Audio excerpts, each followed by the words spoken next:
색다른 이슈로 이색적인 종목 접근을 고민하는 순서입니다. 이항영의 딱 이거, 오늘도 따거 위원님 오셨습니다. 위원님 어서 오세요. 네, 안녕하세요.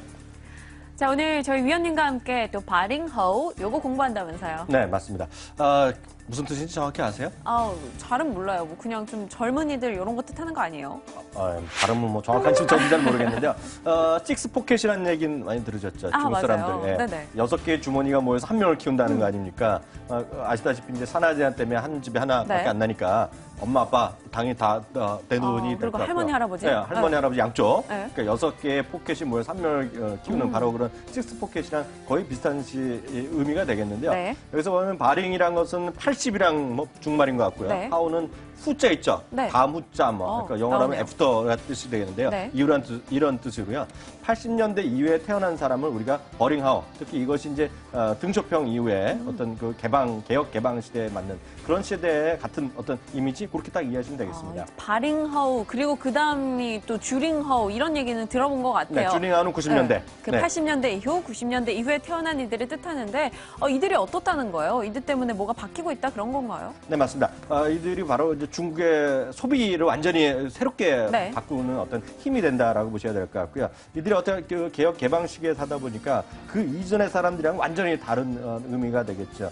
예를 들어서 예전에는 어떤 뭐라 그럴까요? 고생, 저축, 부모 세대, 특히 문화혁, 인내, 뭐 이런, 네. 뭐 전쟁 있었죠. 그리고 문화혁명 시대에 어렸던 것이 아니라 이제는 즐거움, 소비에 익숙한 것에 되고요. 더 폐쇄적인 어떤 공산주의 뭐 그런 느낌이 아니라 네. 뭔가 인터넷을 통해서 글로벌한 어떤 그런 소비 이런 쪽에 하는 거죠. 예를 들어 드리겠습니다. 작년에 이제 아이폰 6가 중국에서 공식 판매 11월 달 하기 전에 한번 뉴스 보셨을 거예요. 바로 그냥 암시장이 형성돼서 1,000불짜리, 1,000달러짜리 2,000달러면 팔리고. 맞아요. 어떤 사람은 또 아주 이해가 안 되지만 사재기하고. 사재기해갖고 또 이런 사람이 있었잖아요. 프로포즈를 하기 위해서 1억 원어치 아이폰 6에서 선물로 갖다 바쳤다 그러잖아요. 정신 좀 차려야겠네요. 그러니까 그렇게 소비에 아주 네. 왕성하는 패턴이 바로 이들이다라고 이해하시면 될 것 같습니다. 네, 그들이 그렇게 돈 쓰는데 망설임이 없는 이들을 바로 바링허우, 주링허우 이렇게 일컫는데 네. 그럼 그들이 사고 있는 거에서 뭐 트렌드가 요즘 생겨나고 있는 겁니까? 네, 물론 이제 뭐 화장품이나 이런 거 명품 네. 가방 있지만 그건 너무 좀 진부하잖아요. 그쵸, 저희 방송에 뻔한 뭐 얘기. 화장품 네. 소비 얘기 많이 했는데 뭐 오늘 좀 예를 이렇게 보죠. 그 버링하우 시대에 80년대생이 이제 결혼할 거 아닙니까? 이 그쵸. 친구들이요. 그래서 또 애를 낳을 거잖아요. 그쵸. 근데 식스 포켓이 아니라 지금 6명에다가 자기 부모가 들어있게 14명이 쏘는 거예요. 그 바링허우가 낳은 아기는 14명이 이제 그러니까 14명의 포켓이 쏘니까 얼마나 돈을 쓰겠습니까, 이 그러네요. 사람들이요. 그러니까 소위 명품 키즈 시장. 그러니까 키즈란 게 애들이잖아요. 네. 애들 막 좋은 거 물건 사주는 것인데 그런 세대가 완전히 지금 뜨고 있다라고 보셔야 될 것 같고요. 지금 화면 보여주는데 이거 뭐 유명한 특정 브랜드가 되겠는데 이거 노르웨이 거잖아요. 유명 브랜드. 막 150씩 이렇게 네, 하던데요. 그러니까 100몇십씩 하는 거가 있고요. 또 오르빗이라고 또 미국에서 또 뭐 TV 몇 군데 나와갖고 이제 인기 친 거 이런 거거든요. 이런 거가 그냥 완전히 뜨고 있는데 우리나라뿐만 아니라 중국 사람들이 이거 쉽게 얘기해서 미친 듯이 사는 거예요. 네. 그래서 명품 옷 같은 거 있잖아요. 뭐 크리스탄 디올 같은 거 있지 네. 않습니까? 이게 베이비 디오르가 있어요. 근데 이제 처음에 물론 프랑스에서 만들었는데 아시아에서는 몇 년 전에 중국에 처음 들어왔어요. 상해에. 이미 전용 매장 7개가 들어갔거든요. 대부분의 지금 명품, 전 세계 명품 어떤 업계, 뭐 네. 애들 건 더 말할 거 없고요. 50% 이상, 일부 키즈 시장은 70%까지 중국에서 매출 나온다 하거든요. 그러니까 명품 키즈 시장도 엄청나게 지금 뜨고 있다라고 이해하시면 되겠죠. 확실히 뭐 겸양을 미덕으로 삶았던 기존의 세대와는 조금 다른 양상인 것 같아요. 내가 돈 쓰는 거에 눈치 안 보고 그리고 내 자식을 위해서라면 뭐든지 하겠다. 약간 이런 의미가 좀 있는 것 같은데요. 네네. 그렇다면 우리나라에서는 이들을 잡기 위해서 어떻게 하고 있는지 저희도 좀 뭔가 해야 될 거 아닙니까? 맞습니다. 저도 그렇게 하고 싶은데 실제로 보면 이제 의류회사들 있지 않습니까? 뭐 이랜드라는 거 다 들어보셨을 때문에 상장되어 있는 건 아닌데요. 이미 제가 알기로는 20년 전에 중국에 가 있고요. 본사도 아마 그 상해 그쪽에 있는 거로 알고 있습니다. 아예 본사 자체가요. 근데 이쪽도 그 키즈 시장 같은 건 완전히 브랜드가 파워가 있고요. 이것뿐만이 아니죠. 우리나라에서 유명한 어른들 브랜드 있는 거, 예를 들어서 우리 얘기했던 뭐 한세시로 이런 것들 있지 네. 않습니까? 거기도 있고 그 애들 용품, 뭐 보령 메디앙스라든가 아가방앤 컴퍼니 이런 것들도 옷 같은 거 애들 것들 완전 적극적으로 들어가면서 브랜드 리역을 완전히 키우고 있고 특히 아가방앤 컴퍼니 같은 경우는 작년 9월인가요? 네. 일대 주주가 완전히 중국으로 넘어갔어요. 아. 그러면 완전히 이제 그 중국 사람들을 용으로 막 네. 완전히 그렇게 바뀌었다 이렇게 보시면 되겠죠. 네, 알겠습니다. 얼마 전에 기사를 하나 봤었는데 중국인들이 한국에 와서 결혼을 준비한다던가 아니면 꼭 웨딩 촬영은 한국 청담에서 하겠다 뭐 이런 이야기가 많이 나오더라고요. 네. 그만큼 약간 한국에 대한 선호도가 좀 높은 것 같아요.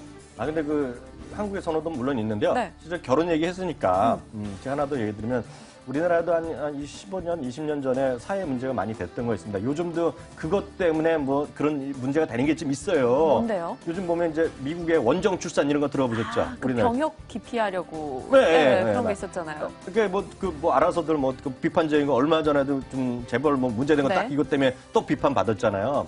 근데 요즘 보면 딱 이것이 중국에서 핫 이슈입니다, 지금요. 그래서 중국에서 작년 한 해요. 네. 미국으로 가서 출산한 사람이 10,000명에 10,000명. 이거 사회 문제되고 이거 뭐 조치를 해야 된다 어쩐다 얘기하고 있는데요. 조사를 해봤어요. 앞서 이제 병역 때문에 우리나라 이제 나쁜 사람들이죠. 네. 이렇게 했는데 왜들 미국에 가서 출산하는 애들은 뭐라고 대답한지 아세요? 중국 사람들이요? 네. 중국 뭐 여성들한테 때문에 물어봤어요. 가죠? 왜 미국에 갔냐고. 네. 저도 그 소식을 보고 그 뉴스를 보고 깜짝 놀랐는데요. 그것도 딴 데가 아니라 CNN에서 보도한 거거든요. 그래서 딱 봤더니 제가 정확히 알아들었는지 모르지만 제가 이제 저를 믿으시면 네. 두 가지를 얘기하는데 첫 번째가 공기가 워낙 안 좋다는 거예요. 중국이. 그러니까 공기, 그 공해 문제 때문에 있고요. 두 번째는 먹거리가 얘기합니다. 먹거리. 그러니까 먹거리가 매번 이제 가짜 식품 나오고 계란도 가짜다, 맞아요. 뭐 분유 가짜 이런 거 나오지 않습니까? 그러다 보니까 중국 사람들 여유 있는 사람이 믿을 수가 없는 거예요. 아예 미국 가서 키우자 이거거든요. 그만큼 지금 공해 방지 관련된 것들, 그리고 그런 먹거리 관련 것, 특히 이제 유기농 이런 거 있지 네. 않습니까? 그런 시장이 중국에서는 엄청 커질 수밖에 없겠죠. 알겠습니다. 그렇다면 오늘의 핵심은 돈 쓰는데 망설임이 적은 이들, 바링허우들이 뭔가 최근 트렌드를 이끌어가고 있다라는 네. 건데 사실 저희 이항영의 딱 이거 시간의 핵심은 그래서 수혜주는 뭐냐 이거거든요. 어떤 종목 보시는 거예요? 이렇게 보셔야 되겠죠. 앞서도 잠시 얘기해 드렸는데요. 중국에서 이제 유기농 쪽에 네. 시장이 엄청 커지고 있어요. 아주 그것도 한번 그래프 준비한 게 있는데요. 보시면 유럽이나 이런 거에 비해서 뭐 턱없이 이게 딱 보세요. 인구당 1인당 쓰는 건데요. 제일 많이 많은 게 오스트리아, 벨기움, 덴마크. 덴마크는 되고요. 저 중국은 1%. 일본의 14분의 1밖에 안 될 정도로요. 거의 쓰지 않는 거야. 그런데 중요한 건 이 중국의 유기농 시장이 매년 100%씩 늘어나고 있어요. 전 세계 평균이 15%, 네. 우리나라가 15% 늘어나고 있는데 그래서 전 중국의 유기농 관련된 것들이 아마 좋을 것 같아요. 이미 수입이나 판매가 많이 늘어나고 네. 있거든요. 그래서 우리나라에서 뭐 굳이 따지자 그러면 아마 음식료 회사들 이런 것들이 지금 당장은 뭐 유기농의 제품 많건 적건 간에 한국 식품에 대한 브랜드에 대한 신뢰가 네. 있는 거죠. 네네. 그래서 CJ제일제당이라든가 대한제당 이런 것들 이런 것들 좀 관심 있게 보시면 좋을 것 같고요. 의류 쪽이나 그 유아용품 쪽에서 뭐 일단 중국 회사로 넘어갔으니까 주인이 바뀌었으니까 앞서도 말씀드렸다시피 아가방앤 컴퍼니 이런 거 좀 계속 보시면 되겠죠. 근데 그건 좀 아니죠. 뭐가요? 아가방 컴퍼니 같은 경우 뭐 테마주로도 자주 거론이 돼서 투자자들한테 권하기 좀 그런데요. 테마요. 네. 제가 이제 업계에 오래 있었지만요. 제가 딱 싫어하는 게 테마주 얘기하는 거거든요. 그래서 전 아가방 컴퍼니 이게 뭐 테마로 말씀드리는 건 전혀 아니니까요. 그렇게 하시면 관심 갖지 않으셔야 될 것 같고요. 그보다는 아가방 컴퍼니가 앞서 말씀드렸다시피 중국 회사로 넘어갔고 네. 중국의 브랜드로 많이 인식될 수밖에 없다는 얘기가 될 것 같고요. 특히 엊그저께가 이제 실적이 나왔는데요. 적자를 발표했을 겁니다. 그게 이제 인수하면서 부실료이 다 떨었다는 거거든요. 그래서 제가 봤을 때 좋아질 가능성이 있다라는 생각을 좀 갖고 있습니다. 네, 테마와는 좀 관계없이 아가방 컴퍼니가 앞으로 나아갈 길을 좀 바라보자 이야기 주셨고요. 또한 이 바링허우족들이 유기농 식품에 관심을 높여가면서 국내 음식료 섹터 그 안에서도 CJ제일제당 지켜보자라고 이야기 주셨습니다. 자, 오늘도 이항영의 딱 이거 알찬 이야기 나눠봤네요. 위원님 고맙습니다.